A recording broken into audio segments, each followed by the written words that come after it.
So, blessed morning, we give thanks to glory to God for his wonderful works, our church family. We thank him for his faithfulness in our lives. May God's love light your way and continually shine with special joy with your fire in your heart this year. It is not always this year. Every day, declare Jesus Christ is Lord. So let us pray to dedicate our service today. Father God, we thank you. We thank you for your love. We thank you for the great sacrifice you did for us, Lord.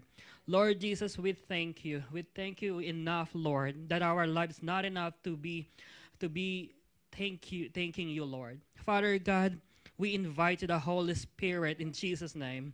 Holy Spirit, I invite you and acknowledge the presence of the King of Kings and the Lord of Lords, and that is you, Jesus Christ, our Lord, our Savior. Hallelujah. Holy Spirit, I invited you. Hallelujah. Hallelujah. Fall afresh to every single one of us that choose to be with you, to serve you, to worship you, and to honor you, Lord Jesus, as our King of Kings and the Lord of Lords. Father God, in the name of Jesus, whatever you've seen in our heart, our mind, our soul, Lord, whatever you've seen that hindering us to worship you, we ask forgiveness. Whatever unspoken word that make us really unworthy, Lord, we ask forgiveness as we lay before your holy throne. We humble ourselves before you, Lord Jesus. We humble ourselves, hallelujah. Father God, let the blood of Jesus wash away everything, breaking every chains. Hallelujah. Hallelujah, Jesus. Hallelujah. Father God, I dedicate to you our Sunday service as we enjoy the moment and savoring your word, Lord. Let the fresh anointing open our hearts, our mind, Lord, to understand and to grow to your love. Let thy your word, Lord Jesus, to be light on our path, Lord Jesus, as we grow in our spiritual life to you. Father God, our Sunday service, Lord, let the fresh anointing flows as we sing your worship songs to you, Lord. Let the anointing, Lord, for our worship leader, to our musician, to feel the presence of the Holy Spirit. And the same thing, Lord, we ask for your anointing to fall afresh as our pastor, to be anointed, Lord. Let every single word, hallelujah, penetrate our spirit, our life, to grow more than not only we sit down, but we grow more than on our spirit. Hallelujah. Father God, hallelujah. Thank you, Father God, that we cannot even say that our life is not enough, but to dedicate our life to you only, Lord Jesus. Hallelujah. Thank you, Lord, for sacrificing your life just to save us. Hallelujah. Just to save us from sin and death, Lord Jesus. Hallelujah. We thank you. We thank you for everything. Hallelujah. We thank you. Hallelujah. Jesus. Hallelujah. We thank you. Lord, your death caused us to being save us from the sin, Lord. Thank you, Lord, because you release forgiveness. Thank you, Lord, for restoring us, Lord, for saving, for healing us, Lord Jesus. We thank you for everything. We declare the highest praises and honor belongs only to you, Lord Jesus. Amen. Hallelujah. We praise you, Father. Hallelujah. Are you excited that we are alive because Jesus is alive? The devil want to kill him, but in the 3 days he rose again. Amen? So we will greet one another by singing this, Kamustahin ang nasa kanan mo. It means those who are in your right, you shake their hands, kanan, and then left. Huwag magkamali. Dapat kanan, kaliwa, kaliwa. Kamustahin ang nasa kanan mo. Hallelujah! Kamustahin ang nasa kanan mo, pati na rin sa kaliwa. Maghawak-hawak tayo ng kamay, tayo'y magnitian. Huwag na huwag mo kong iiwan, gusto kitang kapatiran. Sama-sama na siyang purihin, siya'y ibig sa atin. Kanan mo, pati na rin sa kaliwa. Maghawak-hawak tayo ng kamay, tayo'y magnitian. Huwag na huwag mo kong iiwan, Gusto kitang kapatiran, sama-sama natin siyang purihin. Siya umibig sa atin. One more time. Sama-sama sa kanan mo, pati na rin sa kaliwa. Maghawak-hawak tayo ng kamay, tayo magnitian. Huwag na huwag mo kong iwan. Gusto kitang kapatiran, sama naman natin siyang purihin. Siya yung ibig sa atin, sama-sama natin siyang purihin. Siya yung ibig sa atin. He loves us when He is the Lamb. Hallelujah. We praise you, Father. We thank you, we thank you, we thank you, Jesus. Hallelujah, hallelujah, hallelujah. We praise you, we praise you, we praise you. Father God, we give back to you all the glory, oh God. Thanksgiving and adoration. In Jesus' name we pray. Amen. Thank you, Father God, for today that we are excited to give in your kingdom for the expansion of it, oh God. Thank you so much. Thank you that you blessed this Numa Church, Holy Spirit Revival Church. Even small, but you make it stronger and better, and the faith is deeper, oh God. Amen. And thank you so much, hallelujah, hallelujah, that you are the owner of this church, Holy Spirit. And thank you for your goodness and faithfulness, that you always fill this place with your presence, Holy Spirit. Thank you so much. Hallelujah, Holy Spirit. Thank you. Thank you so much. And you always see to it that Numa Church always meet his needs, financially, spiritually, and of course, financially. And thank you for all the souls that are coming in this place. Thank you so much, oh God. We are so thankful and grateful, Father God, in Jesus' mighty, mighty name. Amen.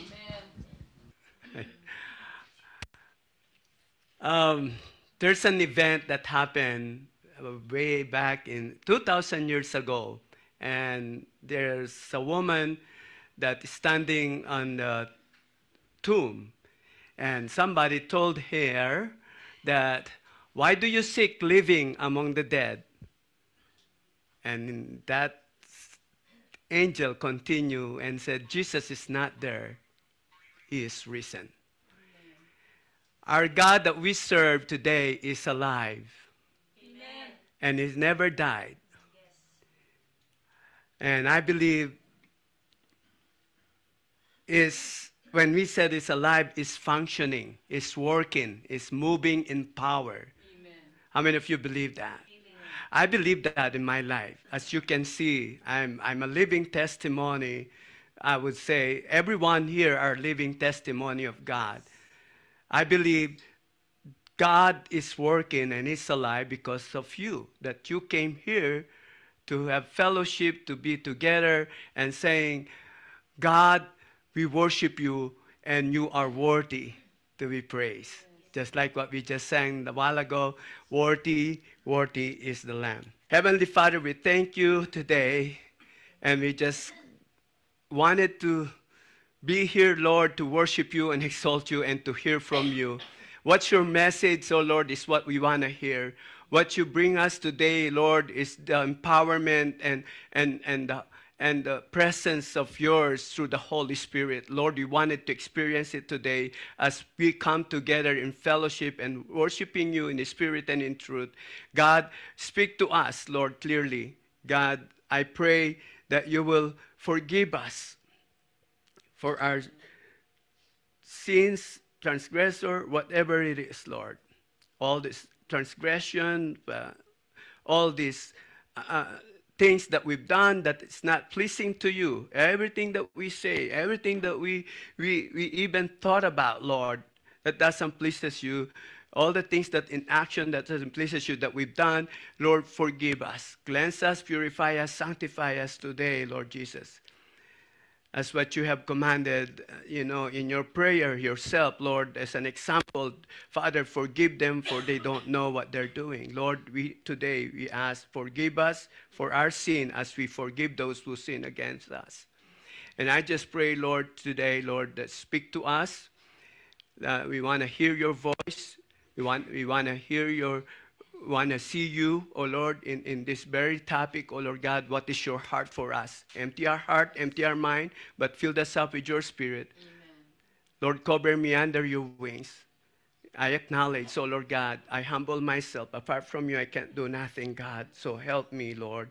And I pray, Lord, that you will all help us here to understand and give us understanding more and more of you through your word. In Jesus' name, amen. This is the sincerity of God to us. How serious God is to you, to me, and to everyone, to people that he created. He created you because he loves you. And right there at the foot of the cross, while he is suffering in his agony and his dying body, he spoke this word, Father, forgive them, for they don't know what they do. Do you know what does that mean? Why I came back here. Okay. That as Jesus said that, what does Jesus mean when he said, Father, forgive them, for they don't know what they do? Why did Jesus say that? Father, forgive them on the cross. And what is the significance of this statement of our Lord to us today? And that is what we're going to talk about. Jesus was seeing a scene that must have been distressing to him when he was on the cross. What he was seeing, look what he was seeing. I'm going to tell you in John 19:20-34, you will see these things. That the Roman soldiers were gambling for his clothes, right? The criminals on the cross to either side of him were reviling him. The religious leaders were mocking him. I can give you the detail about that, but you can read it for yourself, how they mocked Jesus. And the crowd was blaspheming him. Well, if you are the Son of God, why don't you prove yourself? Calm down, Why you're saving others and you can't even save yourself? That's what they're saying to him. And with that, Jesus cried out in a loud voice, Father, forgive them, for they don't know what they're doing.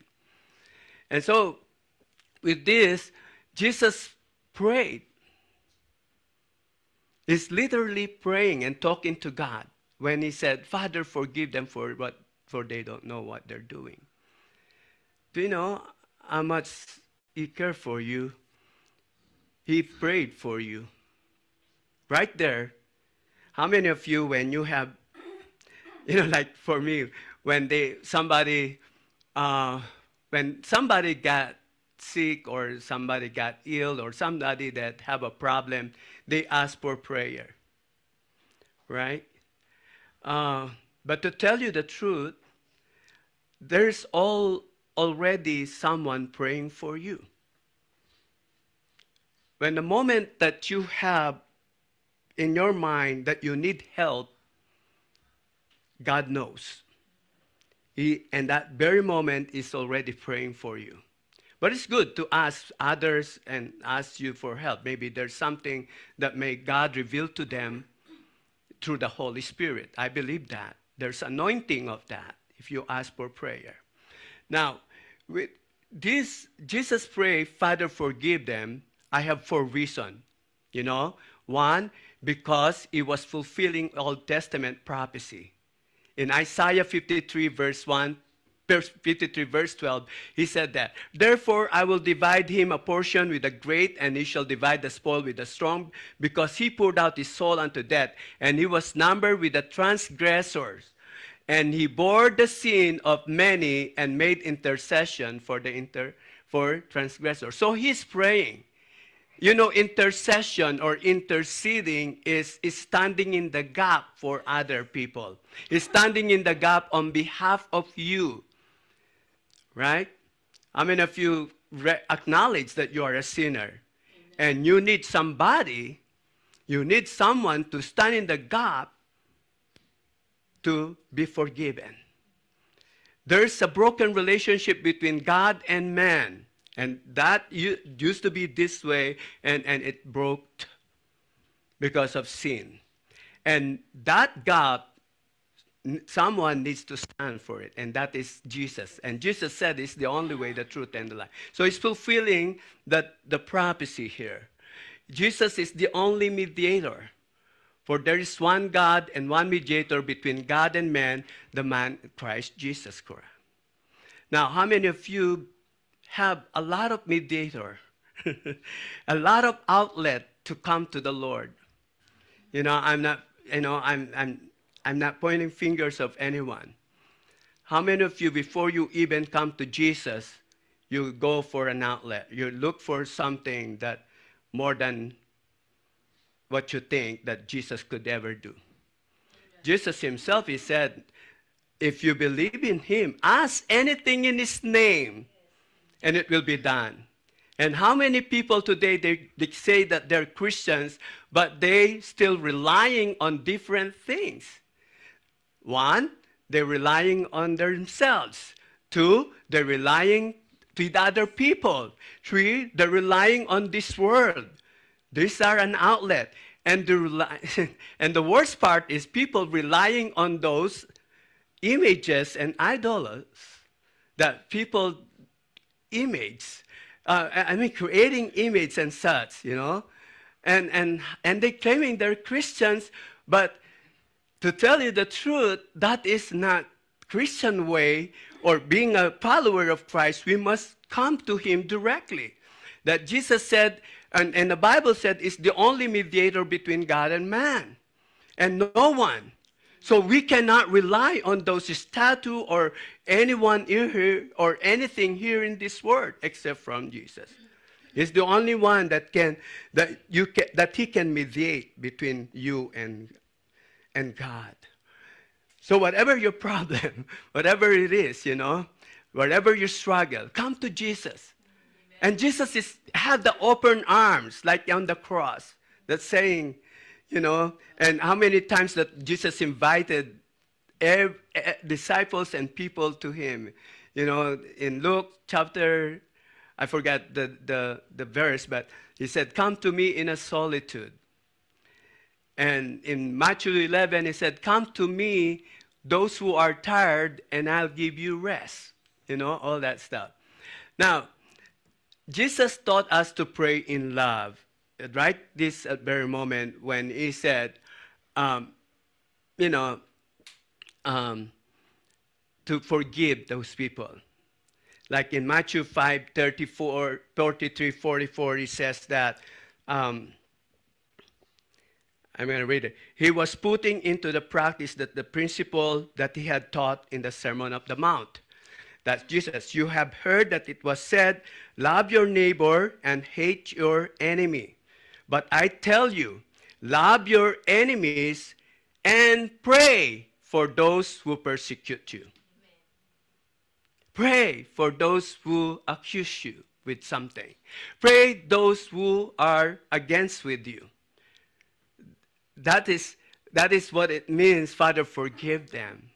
Literally is praying to God, and even before that, he actually fulfilling, you know, is what he said to the people, like in a Sermon on the Mount, that he said, pray for those who persecute you. So Jesus did. Father, forgive them, for they don't know what they're doing. Right? Number two, because Jesus knows, he cried out, Father, forgive them, because he knows these people, they don't know what they're doing. Right? I mean, I don't know if you agree with me. Sometimes I don't know what I'm doing sometimes. You know, I'm just like, God, forgive me. I didn't realize somehow, some people hated me because of what I said. And that's what I cried out to God, Lord, forgive me for I don't know what I'm doing. I didn't know that somebody heard what I said or somebody offended what I said, right? And that's what Jesus said. I believe he prayed to God because he knew that these people that doing what they're doing, they don't know, they have no idea what they're doing towards him, because he's trying to, in the first place, they're trying to kill the Savior, right? They have no idea that he is the Savior. But Jesus is willing, he showed his willingness to forgive. Even his tormentors is the fact that they did not know what they were doing. The sinner who put Jesus on the cross were ignorant of the true import of their action. Like the soldier personally held no ill will toward him. They were simply following orders. When they whipped him, these soldiers, they just simply following orders from the authority. Hey, do this to him, kill him, put him on the cross. You know, they don't have an idea at all about who is Jesus. So that's why he cried out, Father, forgive them. Because these people, they don't know what they're doing. You hear me, folks? I mean, if you do, you know, things that somehow, for some reason, you know, you did something that inappropriate or to other people, or maybe offended them, and you realize that somebody came to you and you realize that hey, this is what you did to me, and that's how you ask for forgiveness. Humble yourself if you are willing, but not many people are willing to humble themselves and ask for forgiveness.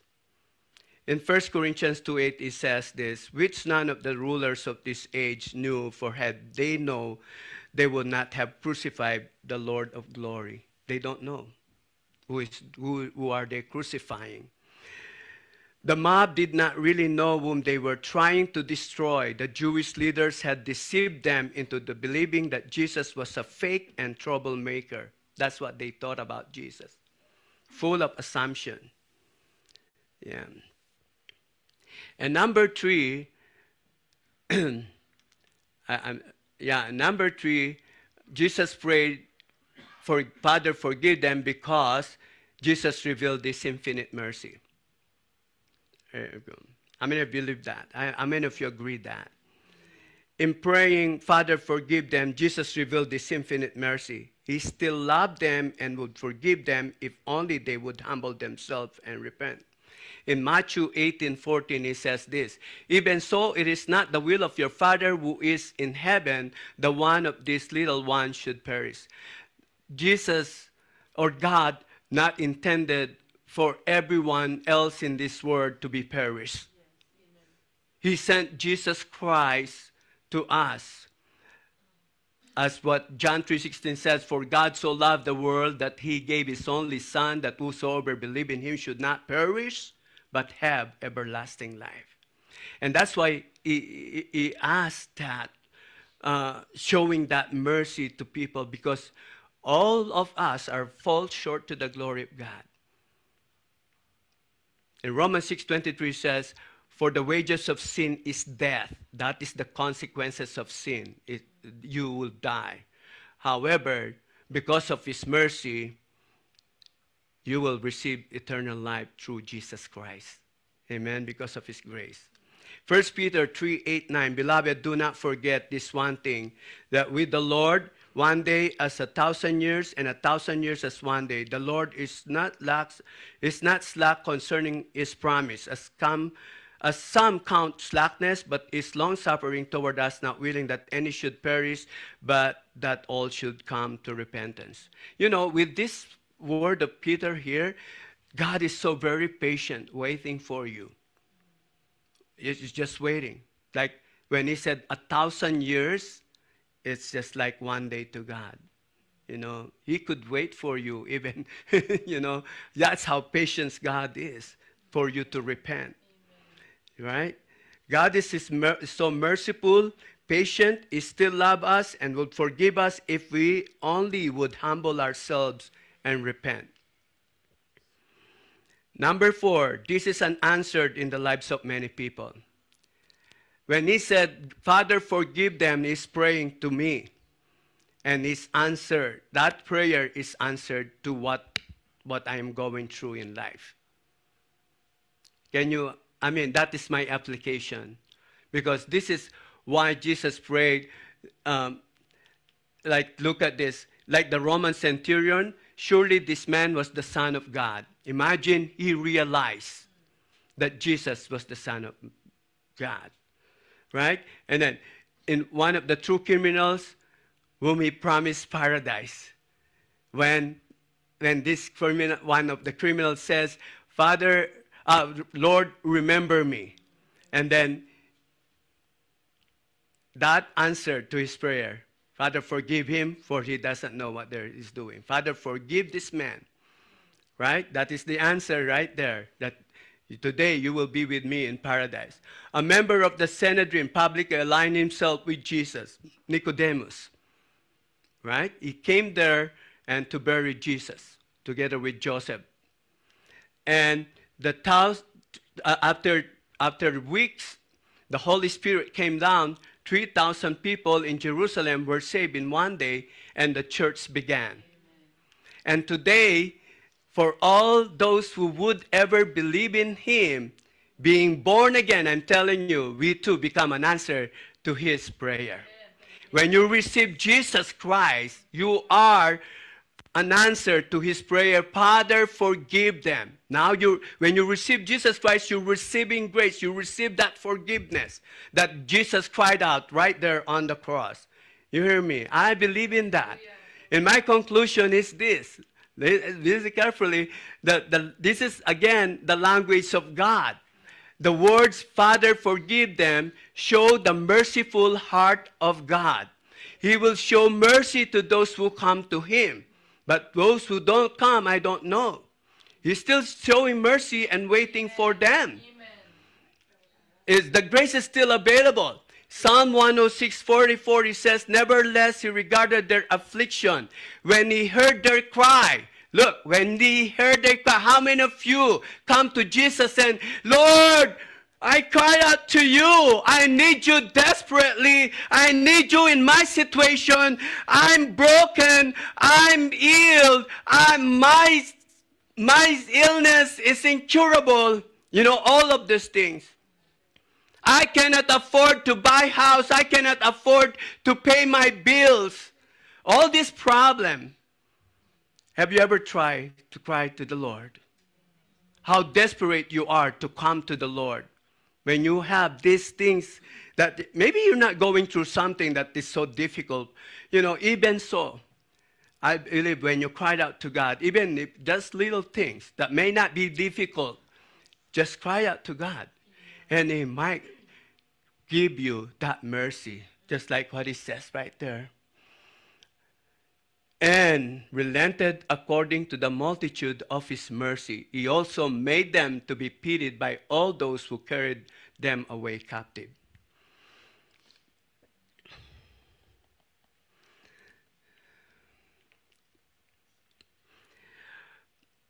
The language of God, even in his agony, Jesus' concern was for the forgiveness of those who counted themselves among his enemies.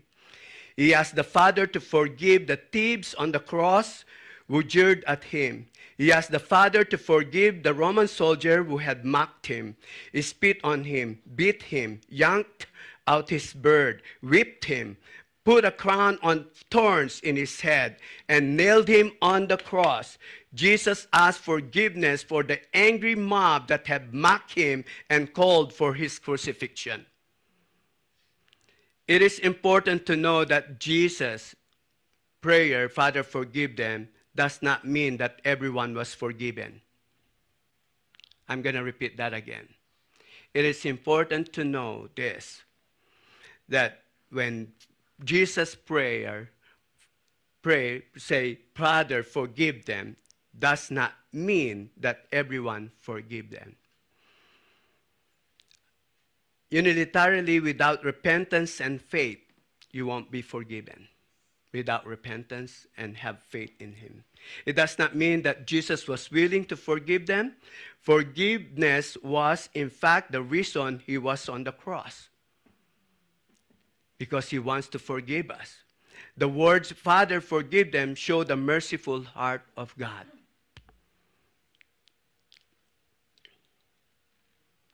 In Isaiah 43, verse 1 and 2, you know how merciful God is to you. You know, he claimed you as his own. You are mine. That's what God is. And the truth, we are all belong to God. Right? Romans 11:36, what it says. Everything was created and it's for him. All the things are for him. Now, with that saying, God took ownership of what he has. How many of you took ownership when you have something? Like, you have a bag right there, right? Are you taking ownership with that? We have this church, Numa. Are you taking ownership with church? Right? When you take ownership, what does that mean? It involves commitment. And when commitment comes, what does that mean? It requires responsibility. So the same thing what did God did. He was committed because he took ownership of us. He was committed to us. And he took responsibility for everything you've done.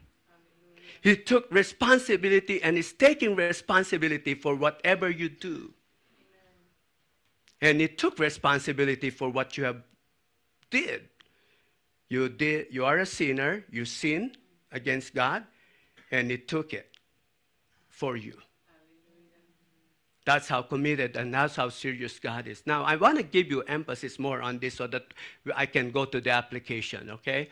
In Deuteronomy 10:14, God says, to the Lord your God belong to the heavens, even the highest heaven, the earth, everything in it. So it is for him.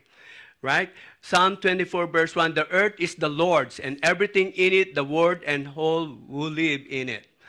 In 1 Corinthians 6:19, do you not know that your body is a temple of the Holy Spirit who is in you, whom you have from God, and that you are not your own, say Insight for Living.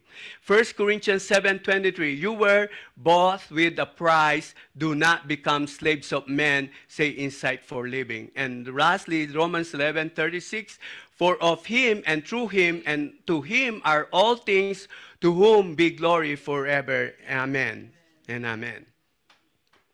Now, with these things that for me, I applied to myself what it is this all about. This is all about God's promise to be an ever-present help, a guide through every trial and tribulation. For those who believe, it is an eternal assurance that no matter the depth of the waters or the heat of the fire, we are never alone. I believe God is with us.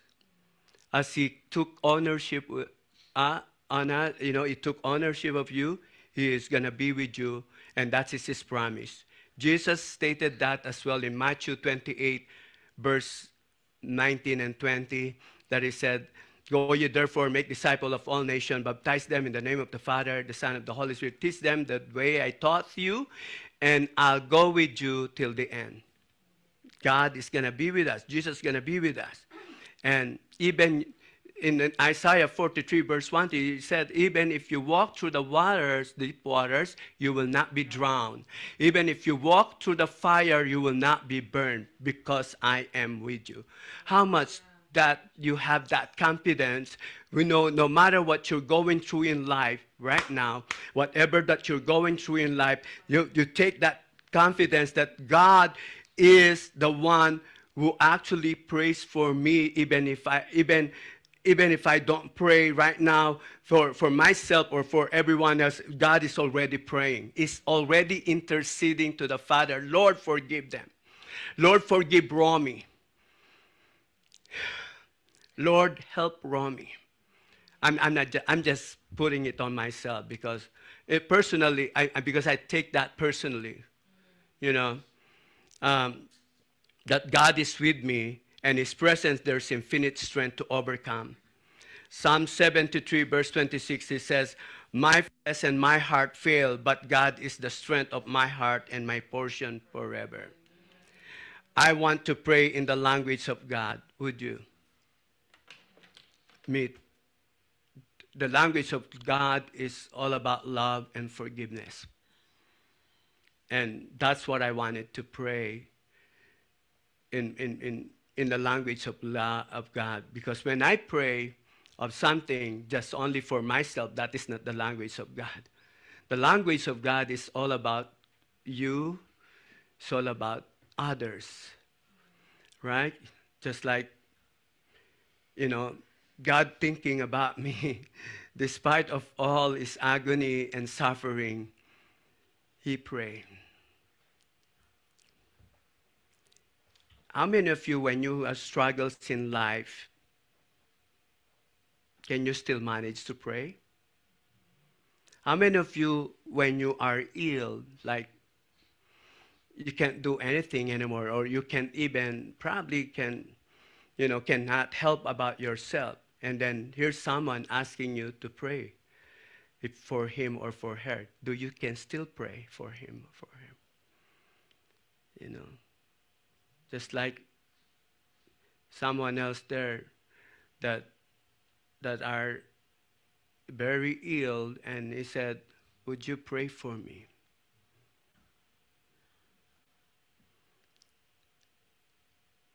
When I had a cancer back in 2013, and I was there on bed, almost dying, right?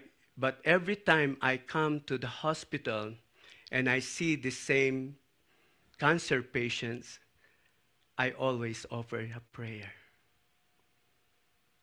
So despite of what I'm going through in life, it won't matter, because I already believe that God is taking care of me. Now, because of that belief, because of that faith, I encourage people by just simply asking them, how can I pray for you? Can I pray for you? How many of you are called to love? The reason why Jesus said, Father, forgive them, He fulfilled that. He's fulfilling that love of God to all of us and to all mankind. Now, He passed it on to you. Are you willing to take that? Willing to take care, willing to take time and pray for others, even if you are in troubles. Even if you are in a deep troubles, you can still pray. You can still stand. You can't just be distracted by these things. Even in the middle of celebration and party, someone will come to you and ask you, can you pray for me? You could do that. Amen. Because that's what you need to do, because that is what you are called to do if you say you love Jesus. If you said you have relationship with God, that's what you should do. My challenge for you today, I am not ashamed of the gospel. I will speak the truth to many, and I'm willing to pray if it is necessary. Right? If it is necessary. Why it is necessary? Why I said that? Because Jesus is already praying. But if God will lead me to pray, I will pray. That's why when somebody asks me, how can I be saved? And then I said, pray to God. I don't know what to pray. Ask God. And then somebody told me, lead him into prayer. I said, no, let the Holy Spirit lead him. If he really surrendered to God, he'll be the one to ask God to pray. Because that is the love of God for you. He will give you that conviction when the Spirit comes, and he will utter the words. Amen. And today, that's what we are called to be, to love and to just, I know I did not express too much about forgiveness. I did not talk about much about how we forgive and how we can forgive and how to forgive. You know, I myself, I don't know how to forgive and how can I forgive.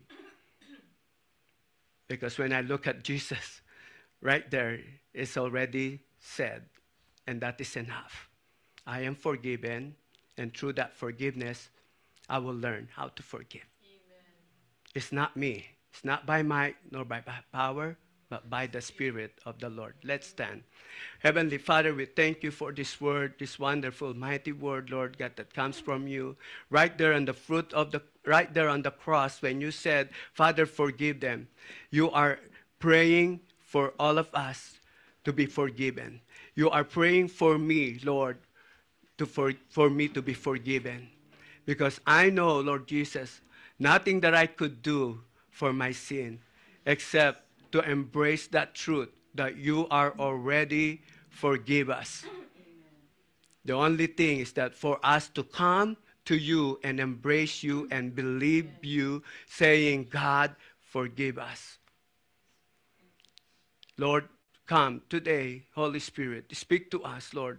Whatever that words that come today is our confidence, oh Lord Jesus, for us to stand in this world. No matter what temptation that comes, no matter what struggles, what troubles in life comes in our life, no matter what we're facing right now, Lord Jesus, we have that confidence to stand against those because you are already given that mercy, that infinite mercy by saying, Father, forgive them. I pray for that blessing of hope, of joy and love and peace, that God already forgiven you and is with you, and let us walk in that truth. Let us walk in that spirit of love and forgiveness. In Jesus' name, amen and amen. Amen. Thank you, Father. Thank you for these words, Lord.